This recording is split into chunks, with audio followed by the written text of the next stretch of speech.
अध्याय 1 इतिहास। भारत का इतिहास। उत्तर में हिमालय से लेकर दक्षिण में समुद्र तक फैला ये उपमहाद्वीप भारतवर्ष के नाम से ज्ञात है, जिसे महाकाव्य तथा पुराणों में भारतवर्ष अर्थात भारत का देश कहा जाता है तथा यहाँ के निवासियों को भारतीय अर्थात भरत की संतान कहा गया है। यूनानियों ने भारत को इंडिया तथा मध्यकालीन मुस्लिम इतिहासकारों ने हिंद अथवा हिंदुस्तान के नाम से संबोधित किया है। भारतीय इतिहास को अध्ययन की सुविधा के लिए 3 भागों में बांटा गया है: प्राचीन भारत, मध्यकालीन भारत एवं आधुनिक भारत। प्राचीन भारत। 1. प्राचीन भारतीय इतिहास के स्रोत। प्राचीन भारतीय इतिहास के विषय में जानकारी मुख्यतः 4 स्रोतों से प्राप्त होती है: 1. धर्मग्रंथ, 2 ऐतिहासिक ग्रंथ, 3 विदेशियों का विवरण, 4 पुरातत्व संबंधी साक्ष्य। धर्मग्रंथ एवं ऐतिहासिक ग्रंथ से मिलने वाली महत्वपूर्ण जानकारी। भारत का सर्वप्राचीन धर्मग्रंथ वेद है, जिसके संकलनकर्ता महर्षि कृष्ण द्वैपायन वेद व्यास को माना जाता है। वेद 4 हैं: ऋग्वेद, यजुर्वेद, सामवेद एवं अर्थवेद। ऋग्वेद ऋचाओं के क्रमबद्ध ज्ञान के संग्रह को ऋग्वेद कहा जाता है। इसमें 10 मंडल, 1028 सूक्त, वाल खिल्य पाठ के 11 सूक्तों सहित एवं 10,462 ऋचाएं हैं। इस वेद के ऋचाओं के पढ़ने वाले ऋषि को होत्र कहते हैं। इस वेद से आर्य की राजनीतिक प्रणाली एवं इतिहास के बारे में जानकारी मिलती है। विश्वामित्र द्वारा रचित ऋग्वेद के दूसरे मंडल में सूर्य देवता सावित्री को समर्पित प्रसिद्ध गायत्री मंत्र है। इसके 9वें मंडल में देवता सोम का उल्लेख है। इसके 8वें मंडल की हस्तलिखित ऋचाओं को खिल कहा जाता है। चातुश्वर्णीय समाज की कल्पना का आदि स्रोत ऋग्वेद के 10वें मंडल में वर्णित पुरुष सूक्त है, जिसके अनुसार 4 वर्ण ब्राह्मण, क्षत्रिय, वैश्य तथा शूद्र आदि पुरुष ब्रह्मा के क्रमशः मुख, भुजाओं, जंघाओं और चरणों से उत्पन्न हुए। नोट: धर्मसूत्र 4 प्रमुख जातियों की स्थितियों, व्यवसायों, दायित्वों, कर्तव्यों तथा विशेष अधिकारों में स्पष्ट विभेद करता है। वामन अवतार के 3 पगों के आख्यान का प्राचीनतम स्रोत ऋग्वेद है। ऋग्वेद में इंद्र के लिए 250 तथा अग्नि के लिए 200 ऋचाओं की रचना की गई है। नोट: प्राचीन इतिहास के साधन के रूप में वैदिक साहित्य में ऋग्वेद के बाद शतपथ ब्राह्मण का स्थान है। यजुर्वेद सस्वर पाठ के लिए मंत्रों तथा बलि के समय अनुपालन के लिए नियमों का संकलन यजुर्वेद कहलाता है। इसके पाठककर्ता को अर्धवयु कहते हैं। ये एक ऐसा वेद है जो गद्य एवं पद्य दोनों में है। सामवेद ये गाई जा सकने वाली ऋचाओं का संकलन है। इसके पाठ्यकर्ता को उद्रात्र कहते हैं। इसे भारतीय संगीत का जनक कहा जाता है। पृष्ठ 2 अर्थवेद। अर्थवा ऋषि द्वारा रचित इस वेद में रोग निवारण, तंत्र मंत्र, जादू टोना, शाप वशीकरण, आशीर्वाद, स्तुति, प्रायश्चित, औषधि, अनुसंधान, विवाह, प्रेम, राजकर्म, मातृभूमि, महात्म्य आदि विविध विषयों से संबद्ध मंत्र तथा सामान्य मनुष्यों के विचारों, विश्वासों, अंधविश्वासों इत्यादि का वर्णन है। इसमें सभा एवं समिति को प्रजापति की 2 पुत्रियां कहा गया है। नोट: सबसे प्राचीन वेद ऋग्वेद एवं सबसे बाद का वेद अर्थवेद है। वेदों को भली भांति समझने के लिए 6 वेदांगों की रचना हुई है। ये है शिक्षा, ज्योतिष, कल्प, व्याकरण, निरुक्त तथा छंद। भारतीय ऐतिहासिक कथाओं का सबसे अच्छा क्रमबद्ध विवरण पुराणों में मिलता है। इसके रचयिता लोमहर्ष अथवा इनके पुत्र उग्रश्रवा माने जाते हैं। इनकी संख्या 18 है, जिनमें से केवल 5 मत्स्य, वायु, विष्णु, ब्राह्मण एवं भागवत में ही राजाओं की वंशावली पाई जाती है। पुराण और संबंधित वंश: विष्णु पुराण, मौर्य वंश, मत्स्य पुराण, आंध्र सातवाहन, वायु पुराण, गुप्त वंश। नोट: पुराणों में मत्स्य पुराण सबसे प्राचीन एवं प्रामाणिक है। अधिकतर पुराण सरल संस्कृत श्लोक में लिखे गए हैं। स्त्रियां तथा शूद्र जिन्हें वेद पढ़ने की अनुमति नहीं थी, वो भी पुराण सुन सकते थे। पुराणों का पाठ पुजारी मंदिरों में किया करते थे। स्मृति ग्रंथों में सबसे प्राचीन एवं प्रामाणिक मनुस्मृति मानी जाती है। ये शुंग काल का मानक ग्रंथ है। नारद स्मृति गुप्त युग के विषय में जानकारी प्रदान करता है। जातक के बुद्ध की पूर्व जन्म की कहानी वर्णित है। हीनयान का प्रमुख ग्रंथ कथा वस्तु है, जिसमें महात्मा बुद्ध का जीवन चरित अनेक कथानकों के साथ वर्णित है। जैन साहित्य को आगम कहा जाता है। जैन धर्म का प्रारंभिक इतिहास कल्प सूत्र से ज्ञात होता है। जैन ग्रंथ भगवती सूत्र में महावीर के जीवन कृत्यों तथा अन्य समकालिकों के साथ उनके संबंधों का विवरण मिलता है। अर्थशास्त्र के लेखक चाणक्य, कौटिल्य या विष्णुगुप्त हैं। ये 15 अधिकरणों एवं 180 प्रकरणों में विभाजित हैं। इससे मौर्यकालीन इतिहास की जानकारी प्राप्त होती है। संस्कृत साहित्य में ऐतिहासिक घटनाओं को क्रमबद्ध लिखने का सर्वप्रथम प्रयास कलहड़ के द्वारा किया गया। कलहड़ द्वारा रचित पुस्तक राजतरंगिणी है, जिसका संबंध कश्मीर के इतिहास से है। अरबों की सिंध विजय का वृतांत चचनामा लेखक अली अहमद में सुरक्षित है। अष्टाध्यायी संस्कृत भाषा व्याकरण की प्रथम पुस्तक के लेखक पाणिनि है। इससे मौर्य के पहले का इतिहास तथा मौर्य युगीन राजनीतिक अवस्था की जानकारी प्राप्त होती है। कात्यायन की गार्गी संहिता एवं ज्योतिष ग्रंथ है, फिर भी इसमें भारत पर होने वाले यवन आक्रमण का उल्लेख मिलता है। पतंजलि पुष्यमित्र शुंग के पुरोहित थे। इनके महाभाष्य से शुंगों के इतिहास से इतिहास का पता चलता है। विदेशी यात्रियों से मिलने वाली प्रमुख जानकारी। यूनानी रोमन लेखक। 1. टेसियस। ये ईरान का राजवैद्य था। भारत के संबंध में इसका विवरण आश्चर्यजनक कहानियों से परिपूर्ण होने के कारण अविश्वसनीय है। 2. हेरोडोटस। इतिहास का पिता कहा जाता है। इसने अपनी पुस्तक हिस्टोरिका में 5वीं शताब्दी पूर्व ईसा पूर्व के भारत फारस के संबंध का वर्णन किया है, परंतु इसका विवरण भी अनुश्रुतियों एवं अफवाहों पर आधारित है। पृष्ठ 3। सिकंदर के साथ आने वाले लेखकों में निरियाकस, आने सिक्रेटस तथा आस्टोबुलस के विवरण अधिक प्रामाणिक एवं विश्वसनीय हैं। 4. मेगास्थनीज। ये सेल्यूकस निकेटर का राजदूत था, जो चंद्रगुप्त मौर्य के राज दरबार में आया था। इसने अपनी पुस्तक इंडिका में मौर्य युगीन समाज एवं संस्कृति के विषय में लिखा है। 5. डाइमेकस।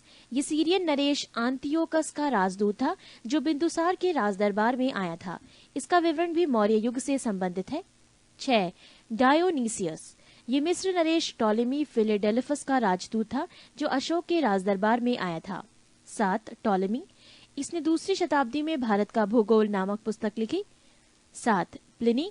इसने प्रथम शताब्दी में नेचुरल हिस्ट्री नामक पुस्तक लिखी। इसमें भारतीय पशुओं, पेड़ पौधों, खनिज पदार्थों आदि के बारे में विवरण मिलता है। 9.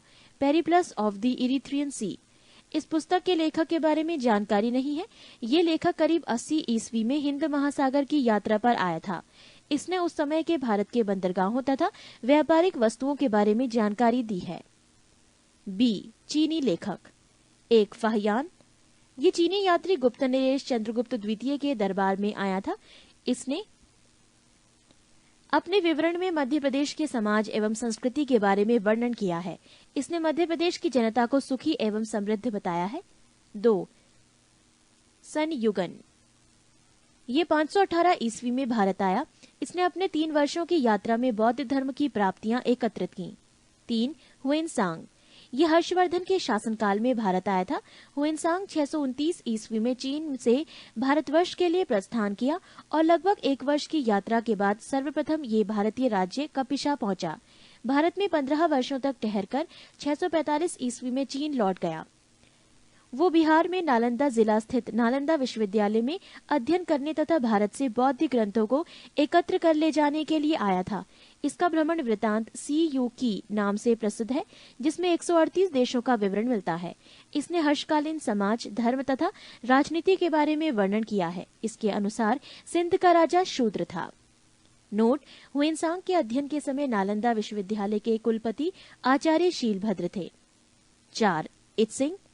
ये 7वीं शताब्दी के अंत में भारत आया। इसने अपने विवरण में नालंदा विश्वविद्यालय, विक्रमशिला विश्वविद्यालय तथा अपने समय के भारत का वर्णन किया है। C. अरबी लेखक। 1. अलबरूनी। ये महमूद गजनवी के साथ भारत आया था। अरबी में लिखी गई उसकी कृति किताबुल हिंद या तहकीके हिंद भारत की खोज आज भी इतिहासकारों के लिए एक महत्वपूर्ण स्रोत है। इसमें राजपूत कालीन समाज, धर्म, रीति रिवाज, राजनीति आदि पर सुंदर प्रकाश डाला गया है। D. अन्य लेखक। 1. तारानाथ। ये एक तिब्बती लेखक था। इसने कंग्यूर तथा तंग्यूर नामक ग्रंथ की रचना की। इनसे भारतीय इतिहास के बारे में जानकारी मिलती है। 2. Marco Polo. ये 13वीं शताब्दी के अंत में पांड्य देश की यात्रा पर आया था। इसका विवरण पांड्य इतिहास के अध्ययन के लिए उपयोगी है। पुरातत्व संबंधी साक्ष्य से मिलने वाली जानकारी। 1400 ईसा पूर्व के अभिलेख बोगास कोई एशिया माइनर से वैदिक देवता मित्र, वरुण, इंद्र और नासत्य अश्वनी कुमार के नाम मिलते हैं। पृष्ठ 4। मध्य भारत में भागवत धर्म विकसित होने का प्रमाण यवन राजदूत हेलियोडोरस के वैसनगर विदिशा गरुड़ स्तंभ लेख से प्राप्त होता है। सर्वप्रथम भारतवर्ष का जिक्र हाथी गुम्फा में अभिलेख में है। सर्वप्रथम दुर्भिक्ष की जानकारी देने वाला अभिलेख सोहगोरा अभिलेख है। सर्वप्रथम भारत पर होने वाले हूण आक्रमण की जानकारी भीतरी स्तंभ लेख से प्राप्त होती है। सती प्रथा का पहला लिखित साक्ष्य एरन अभिलेख शासक भानुगुप्त से प्राप्त होती है। रेशम बुनकर की श्रेणियों की जानकारी मंदसौर अभिलेख से प्राप्त होती है। नोट: अभिलेखों का अध्ययन इपिग्राफी कहलाता है। महत्वपूर्ण अभिलेख: अभिलेख और शासक, हाथी गुम्फा अभिलेख, तिथि रहित अभिलेख, शासक कलिंगराज खाकेल, जूनागढ़ गिरनार अभिलेख, शासक रुद्रदामन, नासिक अभिलेख, शासक गौतमी बलश्री, प्रयाग स्तंभ लेख, शासक समुद्रगुप्त, एहोल अभिलेख, शासक पुलकेशन द्वितीय, मंदसौर अभिलेख, शासक मालवा नरेश यशोधर्मन, ग्वालियर अभिलेख, शासक प्रतिहार नरेश भोज, भीतरी एवं जूनागढ़ अभिलेख, शासक स्कंदगुप्त, देवपाड़ा अभिलेख, शासक बंगाल शासक विजयसेन। कश्मीरी नवपाषाणिक पुरास्थल बुजुर्गहोम से गढ़तावास गड्ढाघर का साक्ष्य मिला है। इनमें उतरने के लिए सीढ़ियां होती थीं। प्राचीनतम सिक्कों को आहत सिक्के कहा जाता है। इसी को साहित्य में काशार्पण कहा गया है। सर्वप्रथम सिक्कों पर लेख लिखने का कार्य यवन शासकों ने किया। समुद्रगुप्त की वीणा बजाती हुई मुद्रा वाले सिक्कों से उसके संगीत प्रेमी होने का प्रमाण मिलता है। अरिकेमेडु पदुचेरी के निकट से रोमन सिक्के प्राप्त हुए हैं। 2. प्रागैतिहासिक काल। जिस काल में मनुष्य ने घटनाओं का कोई लिखित विवरण उद्धृत नहीं किया उसे प्रागैतिहासिक काल कहते हैं। मानव विकास के उस काल को इतिहास कहा जाता है जिसका विवरण लिखित रूप में उपलब्ध है। आदि ऐतिहासिक काल उस काल को कहते हैं जिस काल में लेखन कला के प्रचलन के बाद उपलब्ध लेख पढ़े नहीं जा सके हैं। ज्ञानी मानव होमोसेपियस का प्रवेश इस धरती पर आज से लगभग 30 या 40 हजार वर्ष पूर्व हुआ। पूर्व पाषाण युग के मानव की जीविका का मुख्य आधार था शिकार। आग का आविष्कार पूरा पाषाण काल में एवं पहिए का नव पाषाण काल में हुआ। मनुष्य में स्थायी निवास की प्रवृत्ति नव पाषाण काल में हुई तथा उसने सबसे पहले कुत्ता को पालतू बनाया। मनुष्य ने सर्वप्रथम तांबा धातु का प्रयोग किया था तथा उसके द्वारा बनाए जाने वाला प्रथम औजार कुल्हाड़ी प्राप्ति स्थल अतिरंपकम था। कृषि का आविष्कार नव पाषाण काल में हुआ। प्रागैतिहासिक अन्न उत्पादक स्थल मेहरगढ़ पश्चिमी बलूचिस्तान में अवस्थित है। कृषि के लिए अपनाई गई सबसे प्राचीन फसल गेहूं एवं जौ थी। पल्लावरम नामक स्थान पर प्रथम भारतीय पुरापाषाण कलाकृति की खोज हुई थी। भारत में पूर्व प्रस्तर युग के अधिकांश औजार स्फटिक पत्थर के बने थे। भारत का सबसे प्राचीन नगर मोहनजोदड़ो था, सिंधी भाषा में, जिसका अर्थ है मृतकों का टीला। पृष्ठ 5। 3. सिंधु सभ्यता। रेडियो कार्बन C14 जैसी नवीन विश्लेषण पद्धति के द्वारा सिंधु सभ्यता की सर्वमान्य तिथि 2350 ईसा पूर्व से 1750 ईसा पूर्व मानी गई है। सिंधु सभ्यता की खोज राय बहादुर दयाराम साहनी ने की। सिंधु सभ्यता को प्रागैतिहासिक, प्रोटो हिस्टोरिक अथवा कांस्य ब्रॉन्ज युग में रखा आलमगीरपुर, जिला मेरठ उत्तर प्रदेश, उत्तरी पुरास्थल मांदा, जिला अखनूर जम्मू कश्मीर तथा दक्षिणी पुरास्थल दायमाबाद, जिला अहमदनगर महाराष्ट्र।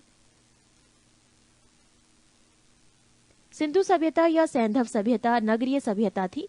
सैंधव सभ्यता से प्राप्त परिपक्व अवस्था वाले स्थलों में केवल 6 को ही बड़े नगर की संज्ञा दी गई है। ये हैं मोहनजोदड़ो, हड़प्पा, गढ़वारीवाला, धौलावीरा, राखीगढ़ी एवं कालीबंगन।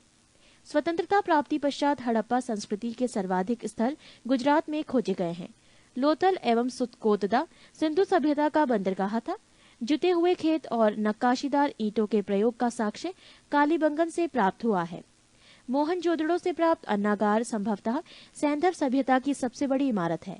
मोहनजोदड़ो से प्राप्त बृहत स्नानागार एक प्रमुख स्मारक है, जिसके मध्य स्थित स्नान कुंड 11.88 मीटर लंबा, 7.01 मीटर चौड़ा एवं 2.43 मीटर गहरा है।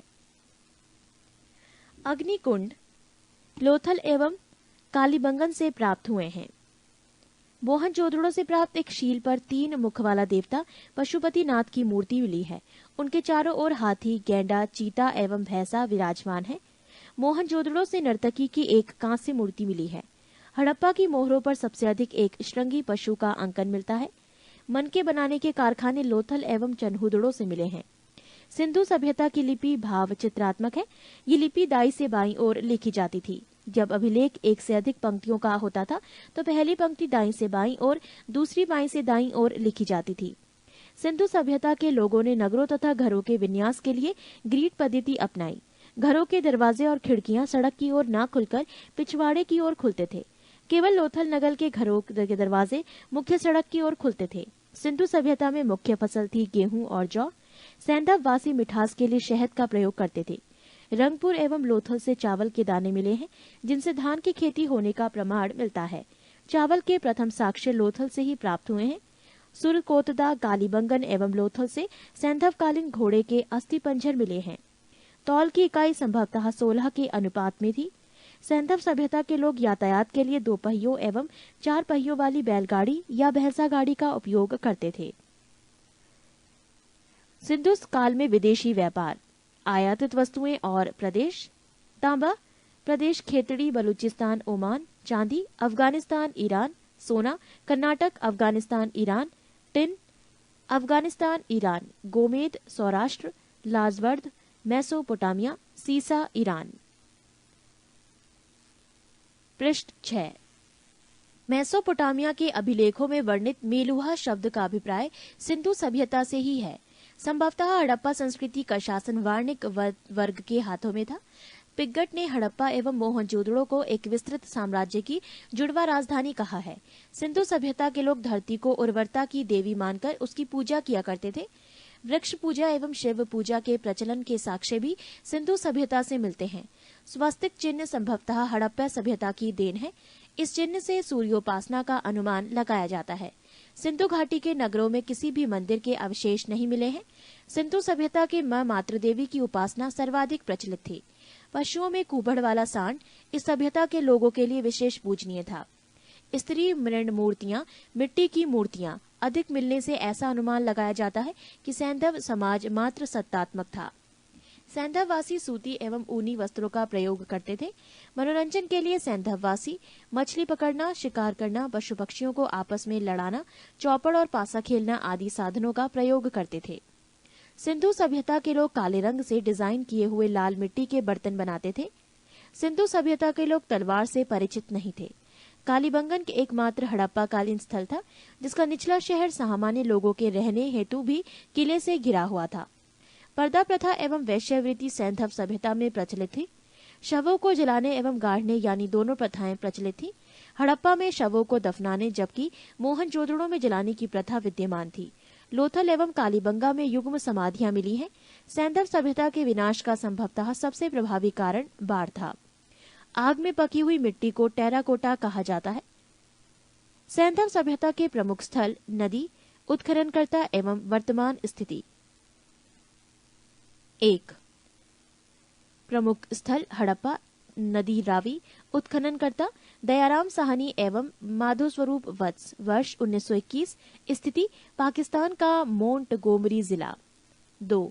प्रमुख स्थल मोहनजोदड़ो, नदी सिंधु, उत्खननकर्ता राखाल दास बैनर्जी, वर्ष 1922। स्थिति पाकिस्तान के सिंध प्रांत का लरकाना जिला। 3. प्रमुख स्थल चन्हूदड़ो, रदी सिंधु, उत्खननकर्ता गोपाल मजूमदार, वर्ष 1931। स्थिति सिंध प्रांत पाकिस्तान। 4. प्रमुख स्थल कालीबंगन, नदी खग्गर, उत्खननकर्ता बीबी लाल एवं बीके थापड़, वर्ष 1953। स्थिति राजस्थान का हनुमानगढ़ जिला। 5. कोट दीजी, नदी सिंधु, उत्खननकर्ता फजल अहमद, वर्ष 1953। स्थिति सिंध प्रांत का खैरपुर स्थान। 6. रंगपुर, नदी मादर, उत्खननकर्ता रंगनाथ राव, वर्ष 1953 से 54। स्थिति गुजरात का काठियावाड़ जिला। 7। प्रमुख स्थल रोपड़, नदी सतलज। उत्खननकर्ता यज्ञदत्त शर्मा। वर्ष 1953 से 56। स्थिति पंजाब का रोपड़ जिला। 8। प्रमुख स्थल लोथल, नदी भोगवा। उत्खननकर्ता रंगनाथ राव। वर्ष 1955 से 1962। स्थिति गुजरात का अहमदाबाद जिला। 9। आलमगीरपुर, नदी हिंडन। उत्खननकर्ता यज्ञदत्त शर्मा। वर्ष 1958। स्थिति उत्तर प्रदेश का मेरठ जिला। 10। सुंत कांगी डोर, नदी दाशक।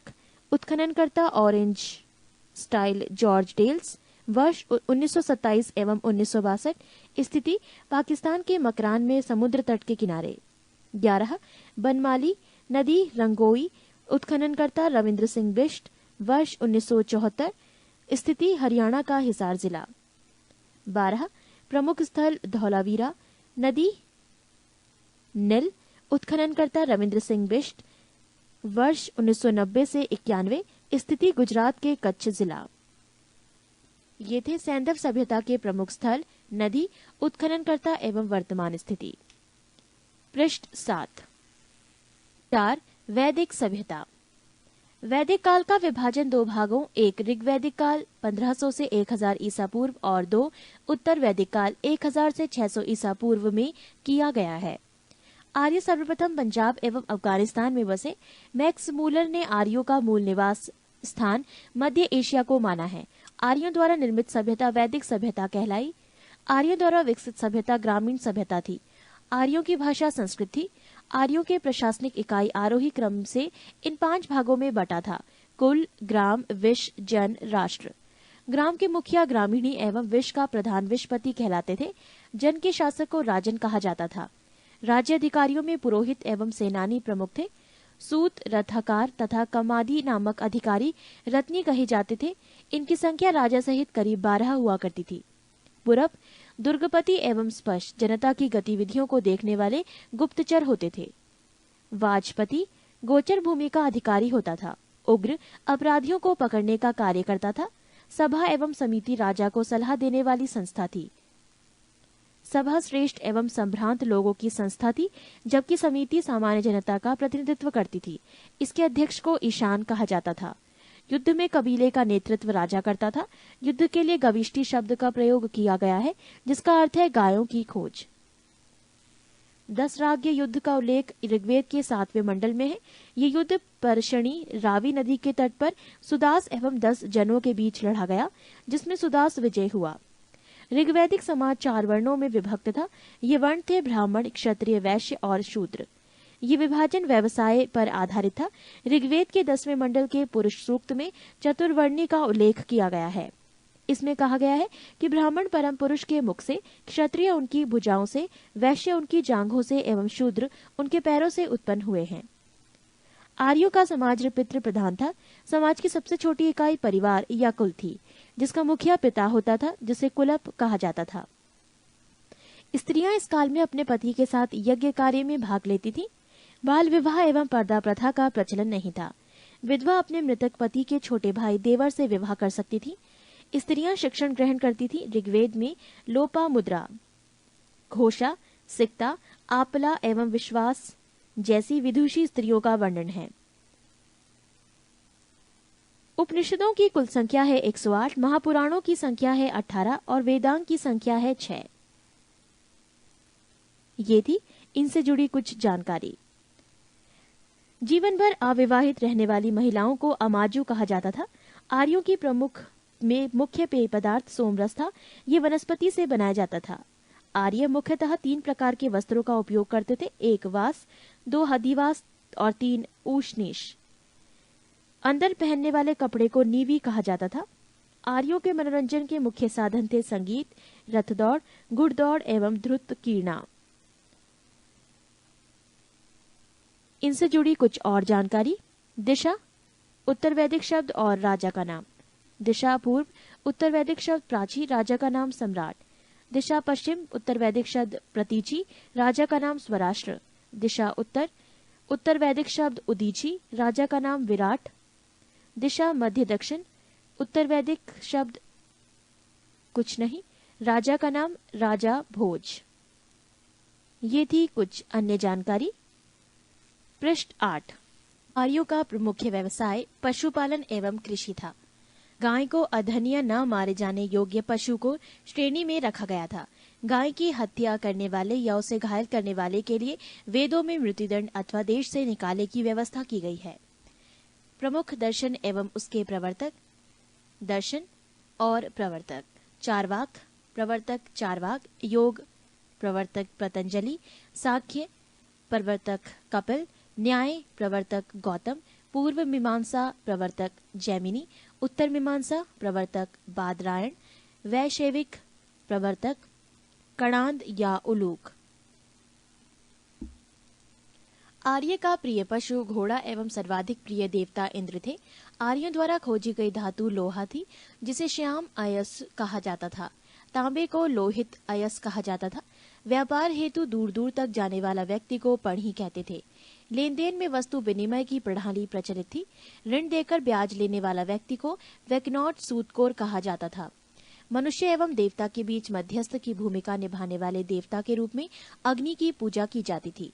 ऋग्वेद में उल्लिखित सभी नदियों में सरस्वती सबसे महत्वपूर्ण तथा पवित्र मानी जाती थी। ऋग्वेद में गंगा और यमुना का उल्लेख सिर्फ एक बार हुआ है। उत्तर वैदिक काल में इंद्र के स्थान पर प्रजापति सर्वाधिक प्रिय देवता हो गए थे। उत्तर वैदिक काल में राजा के राज्याभिषेक के समय राजसूय यज्ञ का अनुष्ठान किया जाता था। उत्तर वैदिक काल में वर्ण व्यवस्था की बजाय जन्म के आधार पर निर्धारित होने लगे थे। उत्तर वैदिक काल में हल को सिरा और हल रेखा की सीता कहा जाता था।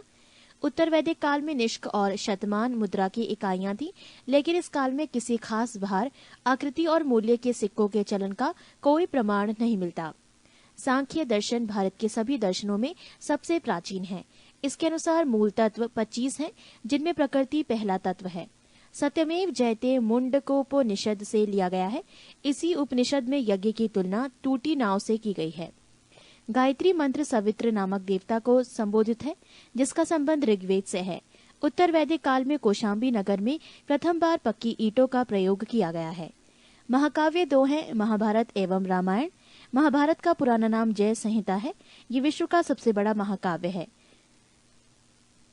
गोत्र नामक संस्था का जन्म उत्तर वैदिक काल में हुआ। ऋग्वैदिक कालीन नदियां। प्राचीन नाम कृंभ, आधुनिक नाम कुर्रम। कुंभा, आधुनिक नाम काबुल। वितस्ता, आधुनिक नाम झेलम। आस्किनी, आधुनिक नाम चिनाब। परपशनी, आधुनिक नाम रावी। शतुद्री, आधुनिक नाम सतलज। विपाशा, आधुनिक नाम व्यास। सदानीरा, आधुनिक नाम गंडक। दृष्टद्रुति, आधुनिक नाम घग्गर। गोमती, आधुनिक नाम गोमल। सुवस्तु, आधुनिक नाम स्वात। ऋग्वैदिक कालीन देवता। देवता इंद्र, संबंध युद्ध का नेता एवं वर्षा का देवता। अग्नि, देवता एवं मनुष्य के बीच मध्यस्थ। वरुण, पृथ्वी एवं सूर्य के निर्माता। समुद्र का देवता, विश्व के नियामक एवं शासक। सत्य का प्रतीक, ऋतु परिवर्तन एवं दिन रात का कर्ता। द्यौ, आकाश का देवता, सबसे प्राचीन। सोम, वनस्पति देवता। उषा, प्रगति एवं उत्थान देवता।